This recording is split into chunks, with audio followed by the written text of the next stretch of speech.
முன்னாடி இருந்த அரசாங்கம் வந்து தவறு பண்ணினது மாதிரியும் நீங்க ஏதோ வந்து நல்லது பண்ணின மாதிரியும் 5 லட்சம் கோடி கடன் வாங்கியிருக்காங்க. இந்த மாதிரி நடந்தா வச்சுக்கோங்களேன், 2026 இன்னும் ஒரு 4 மாதங்கள்ல தேர்தல் வரப்போகுது. கண்டிப்பாக மக்கள் முடிவெடுத்து விட்டார்கள் ஆட்சி மாற்றம் வருவதற்கு. பயனாளிகளுக்கு எல்லாம் திட்டங்கள் கொடுக்குறாங்க இல்லையா, அந்த திட்டங்கள் எல்லாம் அரசாங்கம் ஈட்டுகின்ற வருமானத்திலிருந்து வந்தது அப்படின்னா நமக்கு வந்து கடன் வாங்க வேண்டிய அவசியம் இல்லை. இப்ப இவங்க வாக்குறுதிகளை அள்ளி வீசி விட்டார்கள். அடுத்த வாட்டி வந்து ஆட்சிக்கு வரமாட்டாங்கன்ற பயத்துல வருமானம் இல்லாத போது, போன வருஷம் நீங்க கொடுக்காததுக்கு காரணம் வந்து பணம் இல்லைன்னு சொன்னீங்க. அப்ப இப்ப பணம் வந்துடுச்சா? 3000 ரூபாய் ஒரு குடும்பத்துக்கு பொங்கல் பரிசு கொடுப்பதற்கு 5 வருடங்களுக்கு முன்னாடி உள்ள வாக்குறுதிகளை வந்து இப்ப வந்து கடைசியில ஒரு 3-4 மாசத்துல வந்து நிறைவேற்றுற மாதிரி காட்டிட்டு. சோ இந்த மாதிரியான பணங்கள் வந்து விரயம் செய்யப்பட்டதுனாலையும் வருவாய்கள் வந்து திருப்பி மீண்டும் அரசாங்கத்துக்கு வராததுனாலையும் கடன் வந்து அதிகப்படியாக வாங்கப்படுகிறது. ஊழல்கள்ல எவ்வளவு பணம் இருக்கிறதோ அதை மீட்டெடுப்போம், வருவாயை உயர்த்துவோம், வரி வருமானத்தை பெருக்குவோம், இதன் மூலமாக நாங்க வந்து இந்த வாக்குறுதிகளா நிறைவேற்றுவோன்றாங்க. அதுதான் இவரும் பண்ண போறேன்னு சொல்லியிருக்கிறார். இவர்கள் செய்ய தவறியதை இவர் செய்ய போறார்.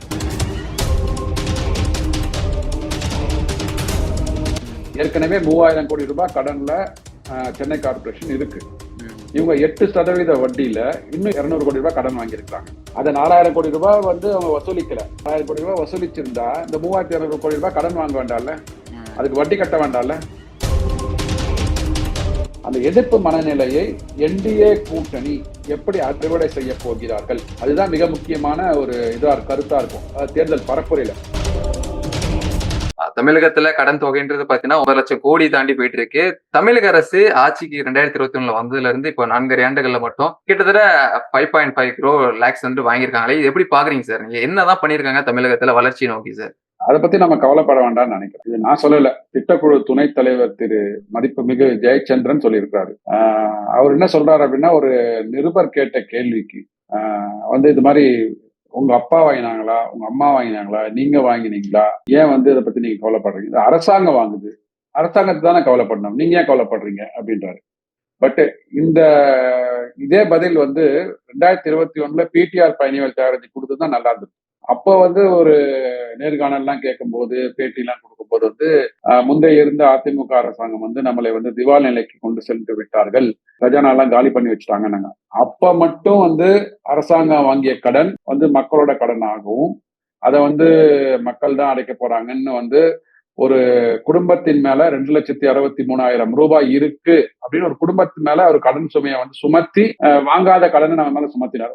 உங்க மேலையும் சுமத்தினார், என் மேலையும் சுமத்தினார். ஓகே, அப்பெல்லாம் இவர் வந்து திட்டக்குழு துணைத் தலைவர் எங்க இருந்தார் தெரியல, அப்பெல்லாம் அந்த கேள்வி கேட்கல. இப்ப வந்து அந்த நிருபர் ஒரு கேள்வி கேட்கறாங்க.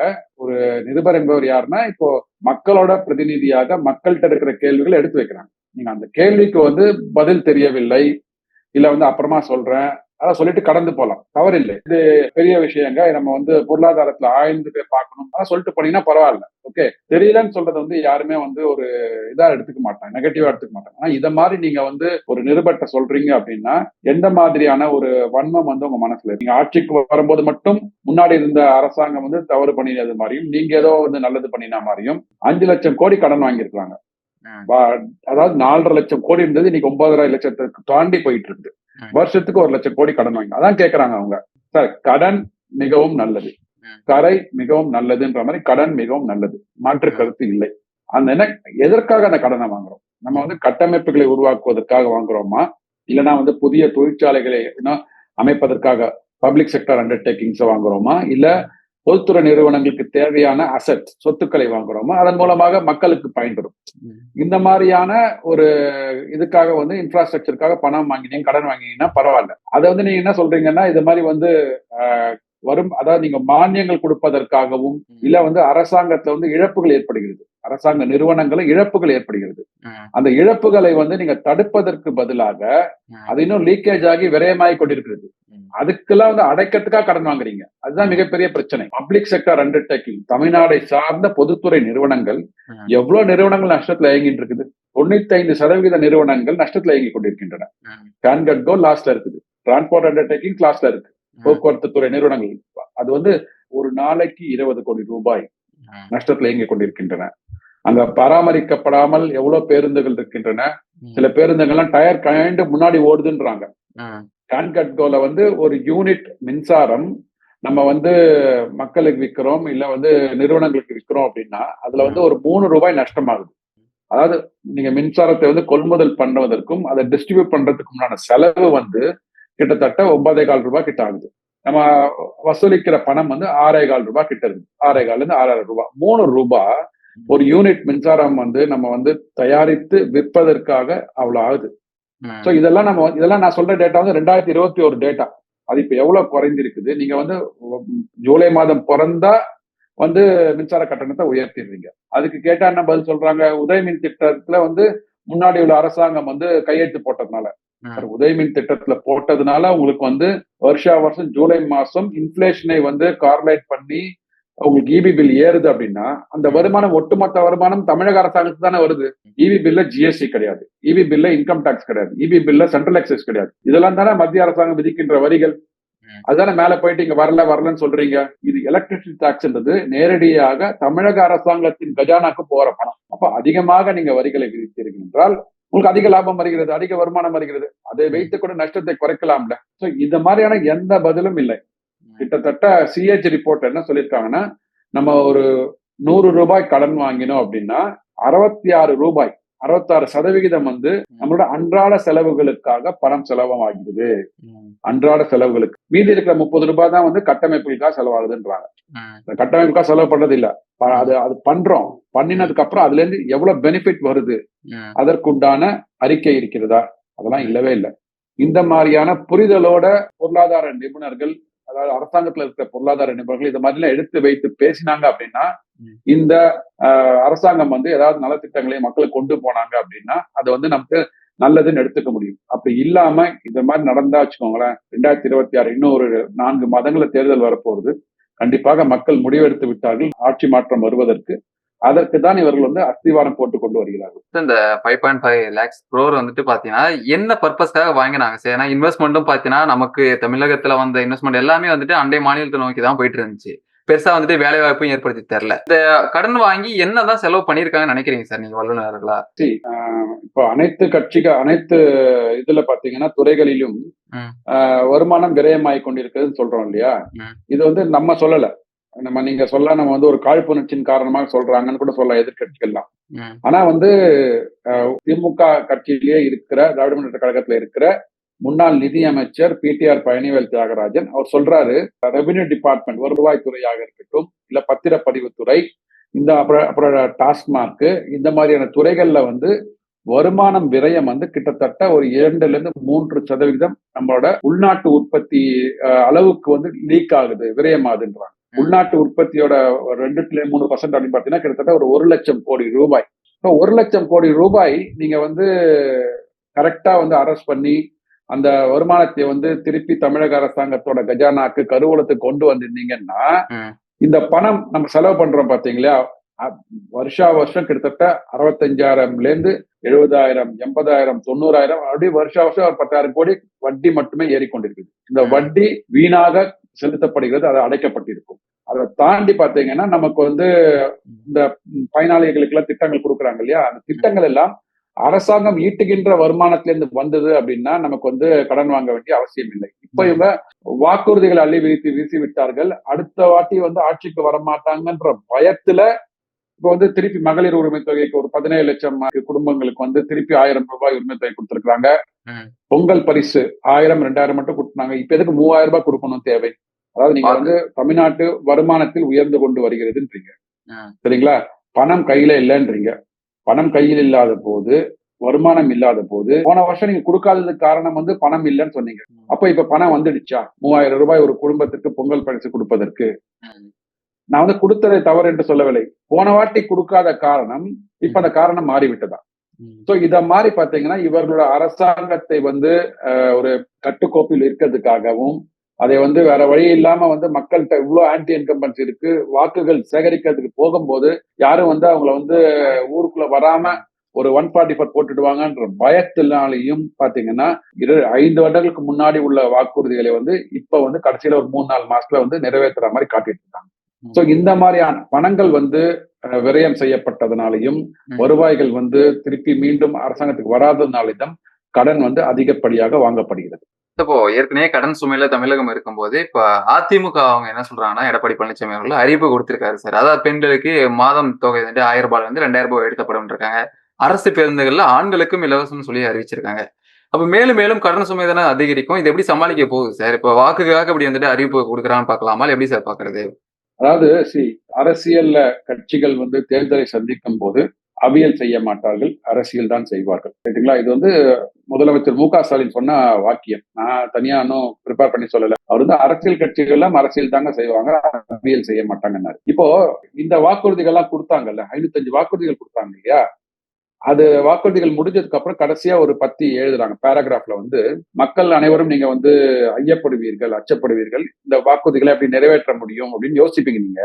ஆனா வந்து நாங்க ஆட்சிக்கு வந்ததுக்கு அப்புறம் ஊழல்கள்ல எவ்வளவு பணம் இருக்கிறதோ அதை மீட்டெடுப்போம், வருவாயை உயர்த்துவோம், வரி வருமானத்தை பெருக்குவோம், இதன் மூலமாக நாங்க வந்து இந்த வாக்குறுதிகளா நிறைவேற்றுவோம்ன்றாங்க. அதுதான் இவரும் பண்ண போறேன்னு சொல்லியிருக்கிறார். இவர்கள் செய்ய தவறியதை இவர் செய்ய போறார். செய்ய தவறியதை வந்து யாரு, அவர் பிடிஆர் பயணிகள் தியாகராஜனே கோடிட்டு காமிச்சிட்டார். இவ்வளவு துறைகள்ல வந்து வருமானம் லீக்கேஜ் ஆகுதுங்க, இதை நம்ம அரெஸ்ட் பண்ணி தான் நம்ம வந்து இம்ப்ரூவ் பண்ணலான்றாரு. ஸோ பிடிஆர் பயணிகள் தியாகராஜன் கொடுத்த அந்த ஒரு இன்ஃபர்மேஷனை அடிப்படையில் வைத்துக்கொண்டு, அந்த டேட்டா வைத்துக்கொண்டு எடப்பாடி அவர்கள் வந்து செயல்பட போறாங்க. ஏன்னா இப்ப வந்து பிடிஆர் செயல்பட போனா அதனால தானே நீங்க வந்து பதவியில இருந்து நீக்கிட்டீங்க. அவர் ஒரு ஆடியோ லீக் 30,000 கோடி ரூபாய், அதுதானங்க வந்து அவரோட பதவி மாற்றத்துக்கு காரணமானது. இப்ப அந்த மாதிரியான ஒரு நிபந்தனையோ கட்டுப்பாடோ எடப்பாடி அவர்களுக்கு இல்ல. இதான் நான் பாக்குறேன். சோ இப்ப இவர் சொன்ன அந்த டேட்டா இருக்க போது, அண்ணாமலை அவர்கள் கொடுத்த வீடியோ லீக் பண்ண அந்த டேட்டா இருக்க போது, சோ அங்க நேரம் அங்க போய் அந்த லீக்கேஜ் எல்லாம் அரெஸ்ட் பண்ணி அதன் மூலமாக இந்த வாக்குறுதிகளை நிறைவேற்றுவதற்கான ஒரு சாத்தியம் இருக்குன்னு நான் பாக்குறேன். இப்ப திமுக ஆட்சியில தலைமையில் இருக்கக்கூடிய அதிகாரிகள் முதற்கொண்டு கீழே இருக்கக்கூடிய கவுன்சிலர் வரைக்குமே இந்த மாதிரியான திட்டத்திற்கான ஒதுக்கக்கூடிய செலவு தொகை எல்லாத்தையுமே பாத்தீங்கன்னா எடுத்து மக்களுக்கான செலவு எதுவுமே பண்ணவில்லை. எல்லாமே வந்துட்டு தங்களுடைய செலவுக்காக மட்டுமே பயன்படுத்திக்கிறாங்க அப்படின்னு ஒரு குற்றச்சாட்டு இருக்கு. நீங்க எப்படி சார் பாக்குறீங்க? இல்லங்க, அரசன் எவ்வழியோ அதிகாரிகள் அவ்வழின்னு சொல்லுவாங்க. இப்ப நீங்க வந்து ஒரு திட்டத்தை வந்து நீங்க இதுல போடுறீங்க, பட்ஜெட்ல போடுறீங்க, அதை செயல்படுத்தி இருக்கிறோமா அப்படின்னு பாக்குறதுக்கான ஒரு குழு வேணும். அந்த குழு வந்து கொடுக்கின்ற அறிக்கையை எடுத்து நம்ம நடவடிக்கை எடுக்கணும். சோ அந்த மாதிரி நீங்க ஒரு பெருசா வெள்ளை அறிக்கையெல்லாம் தயாரித்து கொடுத்தீங்க, அதுக்கப்புறம் அதுல என்ன நடவடிக்கை எடுத்தார்கள்? சோ அரசாங்கமே நம்ம தயாரித்த ஒரு அறிக்கை மேல் நடவடிக்கை எடுக்கல, அதுல என்ன பண்ணணும்னு சொல்லியிருக்கிறாங்க, அதற்குண்டான பொதுத்துறை நிறுவனங்கள் ஒரு ஆடிட்டிங் மாதிரி பண்ணல, தணிக்கை பண்ணல. நிறைய வந்து லோக்கல் பாடி எலெக்ஷன் தேர்ந்தெடுக்கப்பட்ட கவுன்சிலர்ஸா இருக்கட்டும், வார்டு மெம்பர்ஸா இருக்கட்டும், அவங்க அந்த லோக்கல் பாடியை வந்து எப்படி மேனேஜ் பண்றாங்க, சென்னை மாதிரியான கார்பரேஷன்ஸ் எப்படி மேனேஜ் பண்றாங்க, அவங்களுக்கு உண்டான வரியை வந்து வசூலிக்கிறார்களா? இப்ப நீங்க இந்த நியூஸ் கேட்டீங்கன்னா ஷாக் ஆவீங்க. சென்னை கார்பரேஷன் கடன் வாங்குறாங்க. நம்ம 8 லட்சம் 10 லட்சம் எல்லாம் பேசி இந்த தமிழக அரசாங்கம், அதை தாண்டி சென்னை கார்பரேஷன் போன வருஷம் நேஷனல் ஸ்டாக் எக்ஸ்சேஞ்சில் ஒரு பாண்ட் கடன் பத்திரங்களை இஷ்யூ பண்ணி 200 கோடி ரூபாய் கடன் வாங்கியிருக்காங்க. இது வந்து ஒரு பெரிய சாதனையாக முதலமைச்சர் ஸ்டாலின் ஐயா அவர்கள் வந்து அந்த அனௌன்ஸ்மெண்ட் பண்ணாரு. ஏற்கனவே 3000 கோடி ரூபாய் கடன்ல சென்னை கார்பரேஷன் இருக்கு. இவங்க 8% வட்டியில இன்னும் 200 கோடி ரூபாய் கடன் வாங்கியிருக்காங்க. சரிங்களா? ஆனா அவங்களுக்கு வசூலிக்கப்பட வேண்டிய தொகை எவ்வளவு தெரியுமா? கிட்டத்தட்ட 4000 கோடி ரூபாய். 4000 கோடி ரூபாய் வரி வசூலிக்க வேண்டிய ஒரு கடமை அவங்களுக்கு இருக்கு, டேட்டா இருக்கு கையில அவங்களுக்கு. அதை 4000 கோடி ரூபாய் வந்து அவங்க வசூலிக்கல. 4000 கோடி ரூபாய் வசூலிச்சிருந்தா இந்த 3200 கோடி ரூபாய் கடன் வாங்க வேண்டாம்ல, அதுக்கு வட்டி கட்ட வேண்டாம்ல. வருஷம் 240 கோடி ரூபாய் வட்டி கட்டிட்டு இருக்காங்க. சோ அப்படி இருக்கும்போது இத மாதிரியான எங்கெல்லாம் பணம் வந்து தடைபட்டு இருக்கிறதோ, வசூலிக்கப்படாம இருக்கிறதோ, அதற்கு ஒரு கமிட்டியை போட்டு அதன் மூலமாக பணத்தை பெற்றுக்கொண்டு இந்த கடன் எல்லாம் அழைச்சிருந்தாங்கன்னா இதா இருக்கும். சோ இப்படி பாத்தீங்கன்னா ஒவ்வொரு கார்பரேஷன்ஸ்லயும் இப்படி இருக்கும், ஒவ்வொரு லோக்கல் பாடிஸ்லயும் இப்படி இருக்கும். ஏன்னா அரசாங்கமே மேல இருக்கிற மாநில அரசாங்கமே வந்து இதை வந்து கரெக்டா ஃபாலோ பண்ணலன்னா அதிகாரிகள் இருக்கின்ற அந்த கார்பரேஷன்ஸ் எல்லாம் எப்படி வந்து செயல்படுவாங்க? அதனால இவங்க ஒரு எக்ஸாம்பிள் சொல்லியிருக்கிறாங்க, அந்த எக்ஸாம்பிள் இவங்க அப்படியே ஃபாலோ பண்றாங்க. அதுதான் நடக்குது. பொருளாதாரத்தை கடந்து தேர்தல் நெருங்கி வந்துட்டு இருக்கு. இன்னும் சில 2 மாதங்களே இருக்கிறது தேர்தலுக்கு. கள நிலவரத்தை எப்படி பாக்குறீங்க சார் நீங்க? 4 முனை போட்டியாக தற்போது வரை இருக்கிறது. உங்க பார்வை என்ன சார்? 4 முனை போட்டி அப்படின்னு சொல்ல மாட்டேன். ஏன்னா பெரிய கூட்டணி கட்சிகள் அவங்க தான் இருமுனை போட்டி. நாம் தமிழர் அண்டு தாவேகா வந்து இப்ப தேர்தல் தனியா இருக்கிறாங்க. பெரிதாக வந்து இது பெரிய கட்சிகள் எதுவும் கூட்டணிக்கு வரல. சோ அப்படி இருக்கும்போது நாம் தமிழரையும் தாவேகாவையும் நான் வந்து ஒரு ஸ்பாயிலர் அப்படின்னு தான் பார்ப்பேன். ஓட்டுக்களை வந்து பிரிப்பதற்குண்டான ஒரு கட்சிகளாக தான் அவர்கள். ஏன்னா நம்ம நாம் தமிழரை பார்த்திருக்கோம். நாம் தமிழர் வந்து சிக்னிபிகண்டா வந்து ஒரு பெருசா ஒரு தொகுதி கூட வின் பண்ணல இன்னைக்கு வரைக்கும். ஒரு 6-8% வாக்கு வாங்குறாங்க. அதே மாதிரி விஜய் அவர்களும் வாங்குவதற்கான ஒரு சாத்தியம் இருக்கு. அப்படி இருக்கும்போது என்ன பண்ணா ஒரு அதிமுகவுக்கோ திமுகவிற்கோ ஒரு சாதகமான ஒரு தொகுதி இருக்கும்போது அங்க அவங்களோட வெற்றி வாய்ப்பை வந்து இன்னொரு கூட்டணிக்கு மாற்றி அமைப்பதற்கான ஒரு வாய்ப்புகள்ல வந்து 2 கட்சிகளும் ஈடுபடுவாங்க. அப்படிதான் இருக்கும் அவங்களுக்கு பதிகின்ற வாக்குகள். எதிர அதிமுகவுக்கு டென்ட் பண்ணுவாங்க, இல்ல திமுகவுக்கு டென்ட் பண்ணுவாங்க. அப்படிதான் நான் பாக்குறேன். 4 முனை போட்டி, அதாவது இப்போ ஒரு 234 தொகுதியிலும் உங்களுக்கு ஸ்ட்ராங் கண்டெண்டர் இருக்கணுங்க. அந்த எல்லா தொகுதிகளிலும் ஒரு நட்சத்திர வேட்பாளர் இருக்க வேண்டும். அது வந்து நீங்க வந்து கண்டிப்பாக அதிமுக கூட்டணியில் என்டிஏ அலையன்ஸ்லயும் பார்க்க முடியும், திமுக கூட்டணியிலும் பார்க்க முடியும்.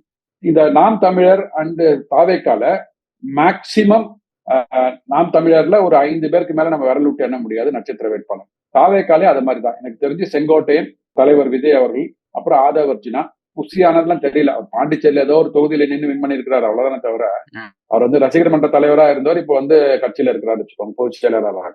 இந்த 3 பேரை தாண்டி ஒரு நட்சத்திர வேட்பாளர் அப்படின்றது யாருமே கிடையாது. அப்படி இருக்கும்போது நீங்க வந்து மும்முனை போட்டின்றது வந்து 4 முனை போட்டி அப்படின்றது நம்ம வந்து ஐ திங்க் மீடியாக்கள்ல பேசுறதே வந்து எனக்கு தெரிஞ்ச ஒரு தவறான ஒரு கருத்தாக இருக்கும். அதாவது இல்லாத ஒன்னை வந்து நம்ம உருவாக்குற மாதிரி இருக்கணும் என்ன பொறுத்த வரைக்கும். 234 தொகுதிகள்லயும் நீங்க வந்து ஒரு வேட்பாளர் நல்ல ஒரு ஈக்குவல் ஃபைட் கொடுக்குற வேட்பாளர் இருந்தாங்க அப்படின்னா நான் சொன்ன ஒத்துப்ப 4 முனை போட்டி. அது இல்லாததுனால இது இருமுனை போட்டி மட்டுமே. மற்ற கட்சிகள் வந்து இந்த 2 கட்சிகளோட வெற்றி வாய்ப்பை வந்து எப்படி வந்து தட்டி பறிக்கிறாங்க, அந்த அந்த அரித்மெட்டிக்கல் ஈக்குவேஷன் எப்படி போறது அப்படிதான் நான் பார்க்க போறேன் நான். இப்போ 2026 பொறுத்த வரைக்கும் ஆட்சி மாற்றத்துக்கான வாய்ப்பு இருக்கா, இல்ல மீண்டும் வந்துட்டு திமுக தான் வந்துட்டு வரதுக்கான வாய்ப்பு இருக்கா சார்? உங்க பார்வை எப்படி சார் இருக்கு இதுல? சார், ஆன்டி என்கம்பன்சி என்பது 100% இருக்கிறது. அதாவது அரசுக்கு எதிரான மனநிலை. நீங்க வந்து கிராமப்புறம் எல்லாம் போய் கேட்டீங்கன்னா வந்து அந்த பயங்கரமான எதிர்ப்பு மனநிலை தான் இருக்கு. அந்த எதிர்ப்பு மனநிலையை என்டிஏ கூட்டணி எப்படி அறுவடை செய்ய போகிறார்கள், அதுதான் மிக முக்கியமான ஒரு கருத்தா இருக்கும் தேர்தல் பரப்புரையில. இப்ப நீங்க கேட்டீங்க இல்லையா, நீங்க ஒரு கேள்வி கேட்டீங்க. இப்போ அவங்க 1000 ரூபாய் கொடுத்தாங்க மகளிர் உரிமை தொகைக்கு, இவர் 2000 ரூபாய் கொடுக்குறேன்றாரு, எப்படி கொடுக்க போறாரு? இந்த கேள்விக்கு வந்து ஆணித்தரமான ஒரு டேட்டாவத்தை இருக்கணும். நாங்க வந்தா இந்தந்த ஊழல் நடக்குது இந்தந்த துறைகளில, இந்த துறைகளில் இருக்கிற ஊழல்களை வந்து நாங்க கட்டுப்படுத்துவோம், அதன் மூலமாக எனக்கு இவ்வளவு ரெவென்யூ வரும், அரசாங்கத்துக்கு இவ்வளவு ரெவென்யூ வரும், அதன் மூலமாக நான் மக்களுக்கு பண்றேன் அப்படின்னு சொல்லிட்டு ஆணித்தரமான டேட்டாவை நீங்க கையில வச்சிருந்தீங்க வச்சுக்கோங்களேன், நீங்க வந்து மக்களை வந்து ஈஸியா வென்றெடுக்கலாம். அது இல்லாம அவங்க 1000 ரூபாய் கொடுத்தாங்க, நான் 2000 ரூபாய் கொடுக்குறேன். இப்ப அடுத்தது ஸ்டாலின் ஐயா அவங்க வாக்குறுதி வரப்போறாங்களே, அவங்க இவர் 2000னா அவர் 3000 மாத்தணும். புரியுதுங்களா? அவர் வந்து இப்ப வாக்குறுதிகள் சொல்லிட்டு ஒரு திருக்குறளை மேற்கோள் காட்டி ஒரு 4 வாக்குறுதிகள் கொடுத்திருக்காங்க. அதெல்லாம் வெறும் வந்து எழுத்துக்கள்ல தான் இருக்கு. நான் என்ன கேட்கிறேன், திருக்குறள்ல கல்லுண்ணாண்மைன்னு ஒரு அதிகாரம் இருக்கு. அந்த திருக்குறளையே நீங்க எடுத்து அது வாக்குறுதியா கொடுக்கல. டாஸ்மாக வந்து 2016 மூடிடுவோம்னு சொன்னோம், மதுக்கடைகளை மூடிடுவோம். 2021 அதை பத்தின அறிவிப்பே இல்லை. இளம் விதவைகள் அதிகரித்து கொண்டு வருகிறார்கள் தமிழ்நாட்டுன்னு சொல்லிட்டு உங்க சகோதரி சொன்னாங்க. உங்க வீட்டுல இருக்கிற உங்க சகோதரி சொன்னதே உங்க காதுல வேலை எடுபடலை அப்படின்னா நீங்க எப்படி இந்த 8 கோடி மக்களோட குறைகளை வந்து கேட்க போறீங்க, நிவர்த்தி பண்ண போறீங்க? சோ இது மாதிரி ஒரு முன்னுக்கு பின்புறனா இருக்கிறதுனால பட் வாக்குறுதிகளை வந்து கொடுக்கணும்.